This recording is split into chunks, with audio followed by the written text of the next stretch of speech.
Kwa hiyo ni imani yangu kwamba kwa heshima hii mliopewa mtafanya kazi kwa bidii zaidi. Nendeni mkaongeze nguvu katika mahakama ya rufani kwa kutambua umuhimu wa haki kama msingi wa amani, utulivu, lakini pia maendeleo ya taifa letu na ustawi wa wananchi kwa ujumla. Haki ndiyo ina prevail katika yote haya. Nendeni mkaitumikie nchi kwa uadilifu, weledi na uzalendo kama mlivyo hapa. Mmeapa mtafanya kazi bila upendeleo, huba, chuki. Hasa bila upendeleo kwa sababu kazi yenu ina rules zake na nini. Kuna haka kahuba na kachuki sijui. Hicho ndo mnataka mkajitizame vizuri ndani yenu katika kutoa maamuzi ya hukumu zenu. Na niseme kwamba dhamana hii sio ya cheo tu. Ni wajibu wa kulinda haki za Watanzania.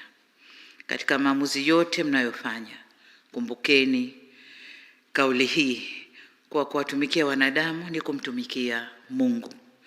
Na nimeshawaambia mara kadhaa kwamba kwa hapa duniani ukiacha Mungu anayesimamia haki za wote, wengine ambao Mungu amewateua kusimamia haki za wenzenu ni nyinyi majaji katika ngazi zenu tofauti.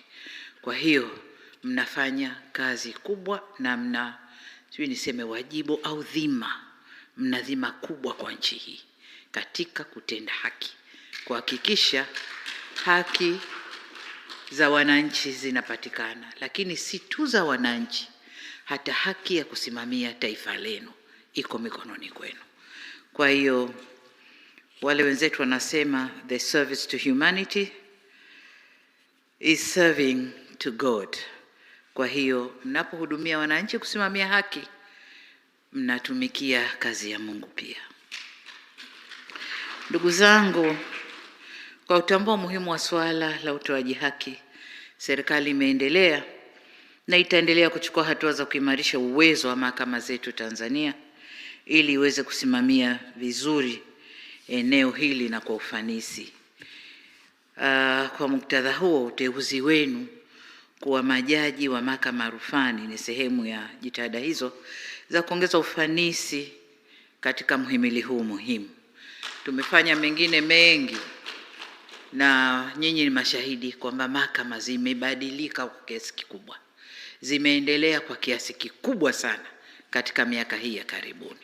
Kwa hiyo sasa ni kuongeza watu wenye dhamira ya kufanya kazi, wenye uwezo wa kufanya kazi, lakini wanaosimama kwenye mstari mzuri wa haki.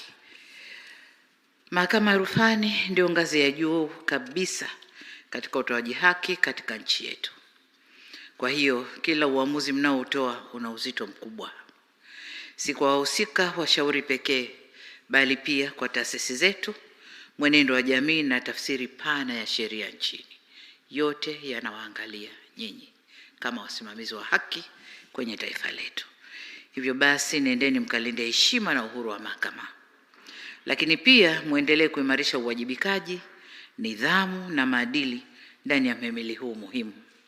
Uhuru huu una thamani pale unapoenda sambamba na uadilifu na ufanisi na utendaji wenu unaoangalia pia uzalendo kwa nchi yenu. Mnapotoa maamuzi, taifa kwanza, nchi kwanza, alafu then mtakwenda kwenye mambo mengine. Napohitimisha, nirudie tena kuwapongeza na niwaombe sana mwende mkafanye kazi kwa uadilifu, weledi, busara na hofu ya Mungu kama viapo vyenu vinavyowataka. Na baada ya kusema hayo, nawatakia utekelezaji mwema wa majukumu yenu. Hongereni sana, poleni kwa kazi. Takia kila la kheri. Asanteni sana. Asante, naomba tuinuke na kumshukuru Mheshimiwa Rais kwa makofi mengi.